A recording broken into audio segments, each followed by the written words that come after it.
Hi, so cool to see you here.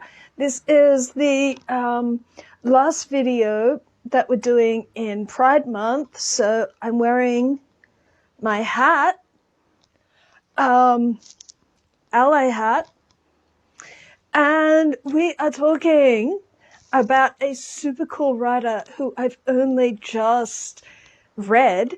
I literally spent the weekend sitting in the sun because it has been so cold and wet, but sitting in the sun and reading this book. So I've totally got to bring it to you. Now, before we start,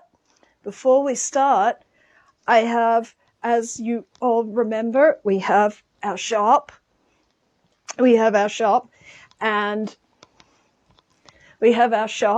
And in our shop, we have t-shirts. I am totally getting myself one of these so Her Infernal Majesty can't complain at me. One of these days, you're going to find, boom, I'm wearing a t-shirt and Her Infernal Majesty can't say diddly.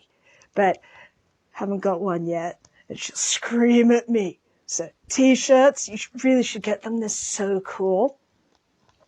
And books to help you with your writing, which is really, really cool.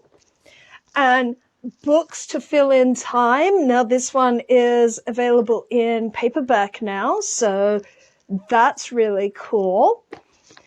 And because, you know, everybody likes hard copies of their books now, and the whole ebook thing seems to have died a fiery death. Thank you, people publishing first drafts.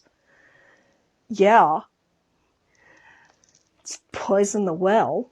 But anyway, now, for the first time in print, it's been available in ebook, but now, for the first time in print, the first of the Scum of the Universe trilogy.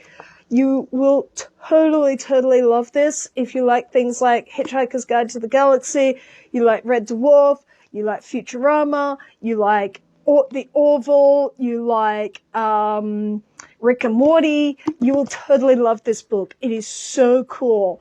It is funny. It is adventure-y. It has like heart to it, and it's written by an Australian author. So, you know, pre-order and save 20% off the recommended retail price from the Black Cockie Press shop.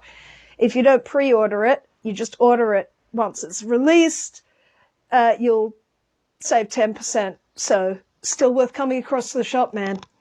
Come across to the shop, get the book. It's really good. So, what are we having a look for this last week of Pride Month? Now, we were going to have 3 videos in Pride Month, but we got sick. And Her Infernal Majesty, not fun to be sick with. Not fun at all. Anyway, we are having a look at this book, Giovanni's Room by James Baldwin. Now, I had never read any James Baldwin, so this is a new writer for me. James Baldwin had the double difficulty of being a mid-century writer who was both black and gay. So it made complete sense that he went to Paris, where being black was not going to get you lynched and being gay wasn't illegal. So this is a seminal work in gay literature, but it's just more than that. More importantly than that, it is a great and beautiful piece of writing. Now, this was, I think this is the only book that Baldwin writes that has a white cast instead of a black cast, because writing a book about a gay relationship was going to blow people's minds far enough. Writing a gay relationship between an interracial couple, that would have just been, whoa, too far, man. So he kept his cast entirely white. So this tells the story of David an American man, young man, he's about 27, who is in Paris and who meets a young Italian man called Giovanni, while his fiancée, who he has also met in France, is spending several months in Spain away from him.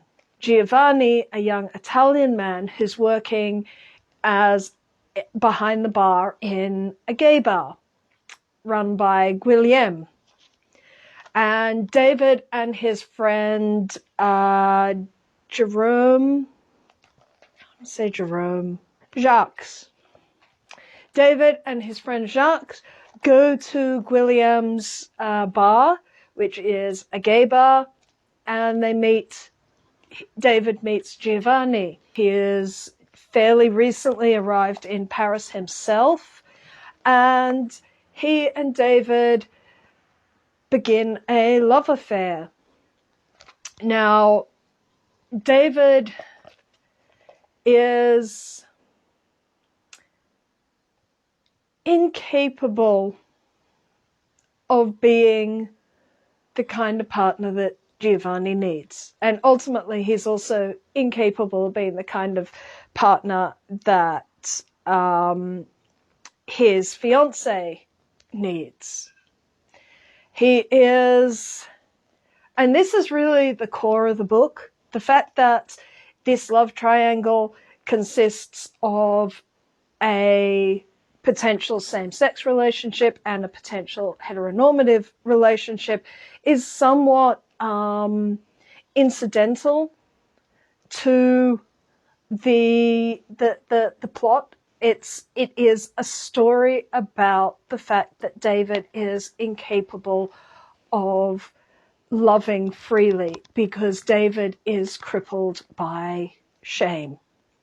David cares more about what a stranger in the street would think of him than caring about the needs, the emotional well-being of this young man who has brought him into his home and who has real, genuine human need for connection and love.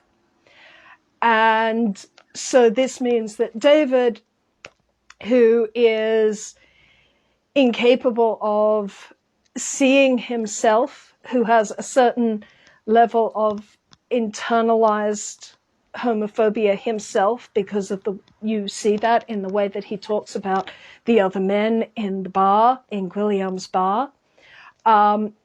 He finds it too difficult to see himself with Giovanni. And in the process of, asserting himself and refusing to challenge his shame, but really indulging in the shame, or reinforcing the fact that that's obviously right, that the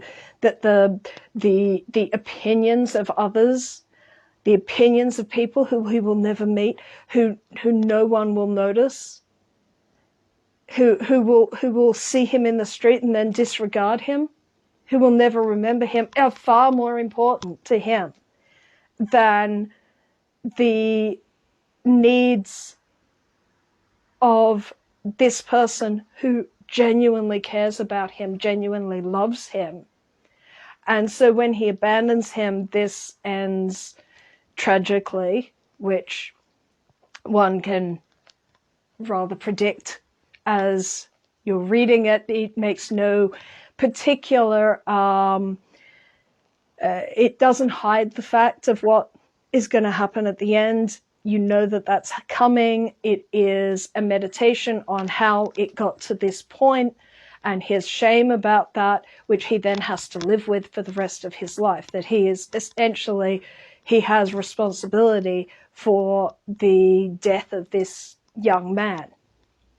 So it's a really, really fascinating book. Absolutely go and get it.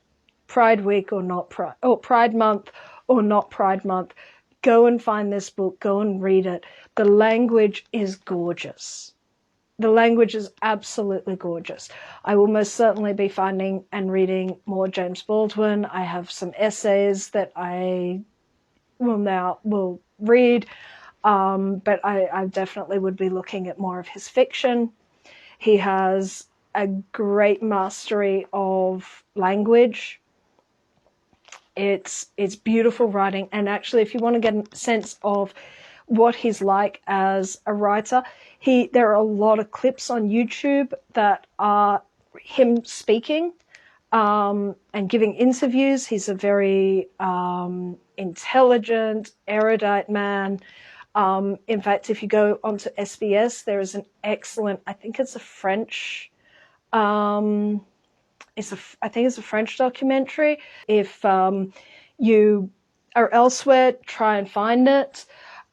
It's about James Baldwin and the act of bearing witness to the civil rights movement. Really fascinating. There's a lot of footage of James Baldwin speaking in different either debates or interviews or whatnot. So I would highly, highly, highly recommend that you check that out as well. But definitely check out Giovanni's room.